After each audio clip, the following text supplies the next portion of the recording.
আসসালামু আলাইকুম।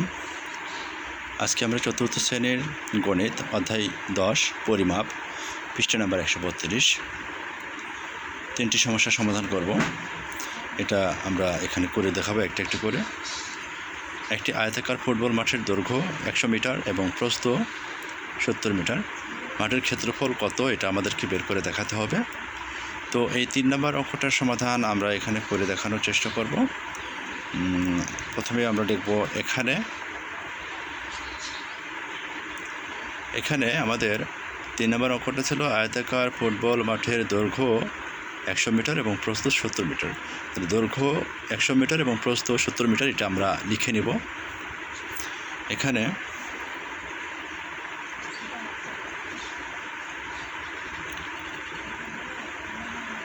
আয়তাকার মাঠের দৈর্ঘ্য 100 মিটার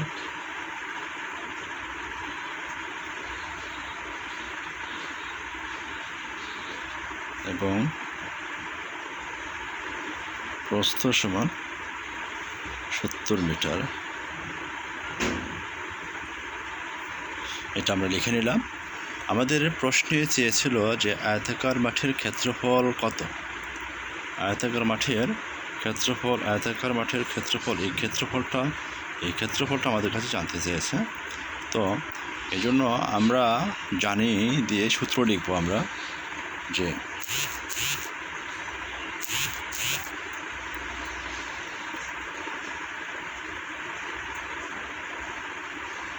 আমরা জানি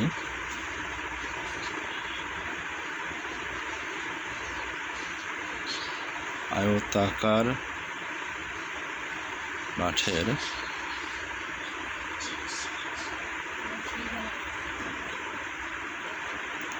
ক্ষেত্রফল সমান হলো দৈর্ঘ্য গুণন প্রস্থ। একদম সহজ অঙ্ক, খুব সাধারণভাবে আমরা অঙ্কটা করে ফেলব। আমরা দৈর্ঘ্যের জায়গায় 100 মিটার লিখব, 100 মিটার গুণন প্রস্থের জায়গায় লিখব 70 মিটার। আমরা অঙ্কে দেওয়া আছে সেটাই লিখতেছি আমরা। আচ্ছা, এরপর 70 আর 100 আমরা গুণ করব, অর্থাৎ শূন্যর গুণ 7 দিয়ে 1 গুণ করলে হয় 7, আর 3টা শূন্য 1 2 3, 3টা শূন্য এখানে বসাই দিলাম। মিটার আর মিটার গুণ করলে হয় বর্গ মিটার।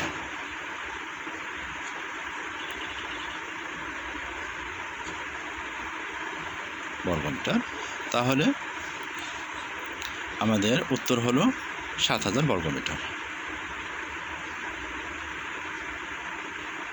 উত্তর 7000 বর্গমিটার। একইভাবে আমরা 4 নম্বর অঙ্কটা সমাধান করব।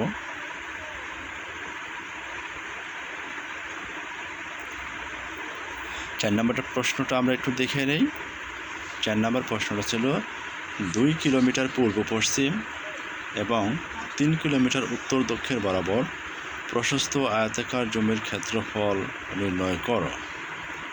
2 কিলোমিটার পূর্ব পশ্চিম এবং 3 কিলোমিটার উত্তর দক্ষিণ বরাবর প্রশস্ত আয়তাকার জমির ক্ষেত্রফল নির্ণয় করো। পূর্ব পশ্চিম আর উত্তর দক্ষিণ নিয়ে ঘাবড়ানোর কোনো কিছুই নাই। আমাদের এটা একটা আয়তাকার মাঠ, এটাই সবচেয়ে বড় বিষয়।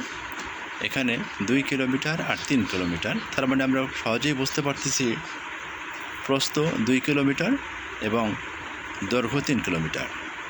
তো এই জমিটার ক্ষেত্রফল আমাদেরকে বের করতে হবে। আমরা অবশ্যই এটা করব, কোনো সমস্যাই নেই। এর জন্য আমরা প্রথমেই আগের অঙ্কের মতো এখানে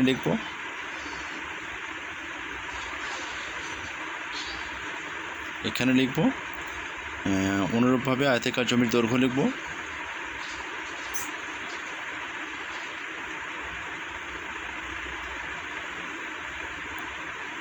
আয়তাকার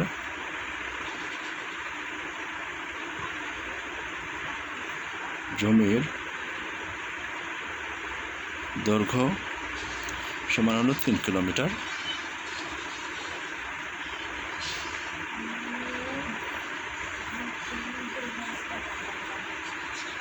এবং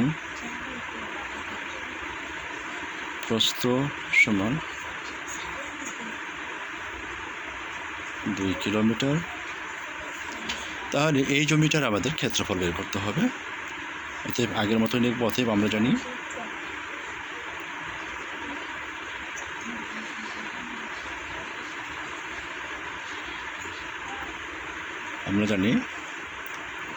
আয়তাকার ক্ষেত্রফল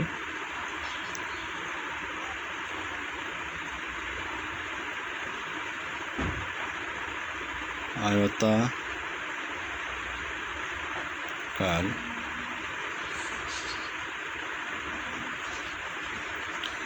জমির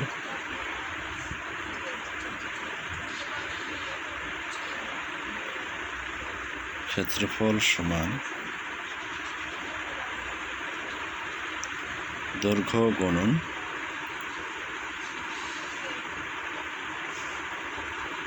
প্রস্থ। তো দৈর্ঘ্য ছিল আমাদের 3 কিলোমিটার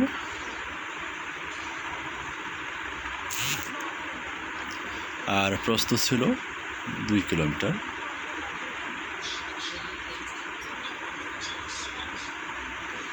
তাহলে 3 দুগুণ 6 কিলোমিটার আর কিলোমিটার গুণ করলে হয় বর্গ কিলোমিটার।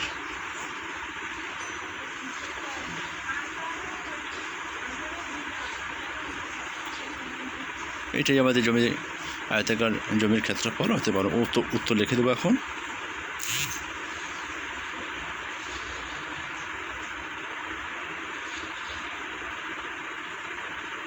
উত্তর 6 বর্গ কিলোমিটার।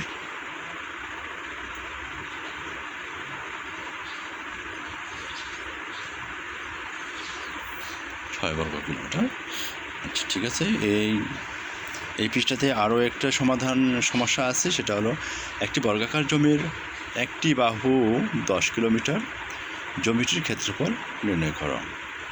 একটি বর্গাকার জমির একটি বাহু 10 কিলোমিটার, জমিটির ক্ষেত্রফল নির্ণয় করো। এর জন্য আমরা বর্গাকার অর্থাৎ বর্গক্ষেত্রের ক্ষেত্রফলের সূত্র ইউজ করব। তো আমরা জানি যে একটা বর্গক্ষেত্রের ক্ষেত্রফল হলো এক বাহুর উপর স্কোয়ার। আমরা জানি বর্গাকার ক্ষেত্রের ক্ষেত্রফল হলো বাহুর উপরে স্কোয়ার, অর্থাৎ এক বাহুর উপরে স্কোয়ার, অর্থাৎ এক বাহু গুণন এক বাহু। আমরা আগে 5 নম্বর অঙ্কটা সাজায় নিই একটু। এখানে লিখব, এখানে লেখার পরে আমরা লিখব যে বর্গাকার জমির এক বাহুর দৈর্ঘ্য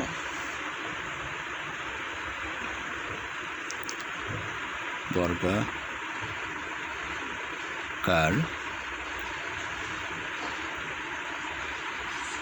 জমির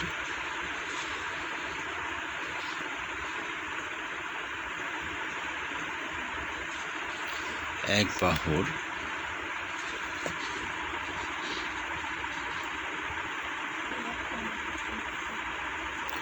দৈর্ঘ্য দেওয়া আছে 10 কিলোমিটার।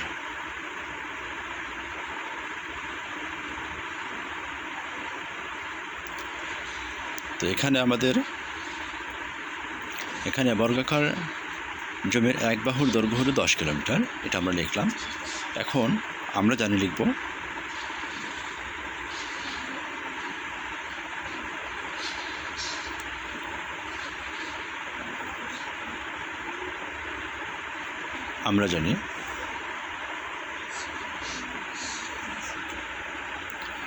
বর্গাকার জমির এক বাহুর দৈর্ঘ্য, আমরা জানি বর্গক্ষেত্রের ক্ষেত্রফল লিখব। এখানে বর্গক্ষেত্রের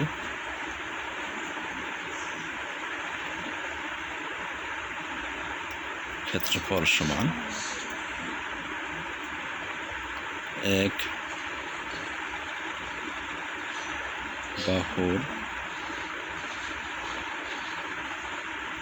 দৈর্ঘ্য গুণন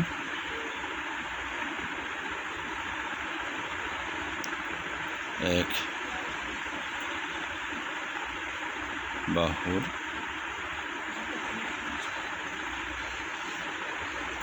দৈর্ঘ্য। তো আমাদের এক বাহুর দৈর্ঘ্য দেওয়া আছে 10 কিলোমিটার।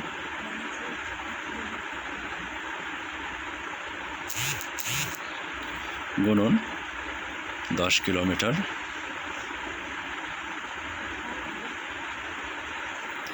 তাহলে 10 আর 10 গুণ করলে হয় 100 বর্গ কিলোমিটার, আর কিলোমিটার গুণ করলে হয় বর্গ কিলোমিটার।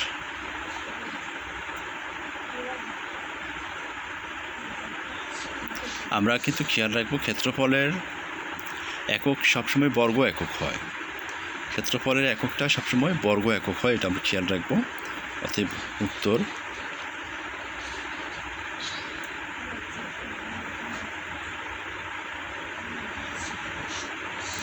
100 বর্গ কিলোমিটার।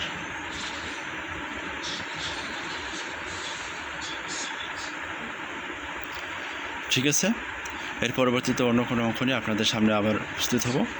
এই জন্য আমাদের চ্যানেলের ভিডিওগুলো আপনি সবার আগে পাওয়ার জন্য আমাদের চ্যানেলটাকে অবশ্যই সাবস্ক্রাইব করে রাখবেন, লাইক কমেন্ট করে রাখবেন, যাতে করে আমাদের লাইভ ক্লাসগুলো, এই অঙ্কের ক্লাসগুলো, বিভিন্ন প্র্যাকটিক্যাল ক্লাসগুলো আপনারা যাতে সবার আগে পান, সেই জন্য অবশ্যই সাবস্ক্রাইব করে রাখবেন। এভরিওয়ান, আসসালামু আলাইকুম।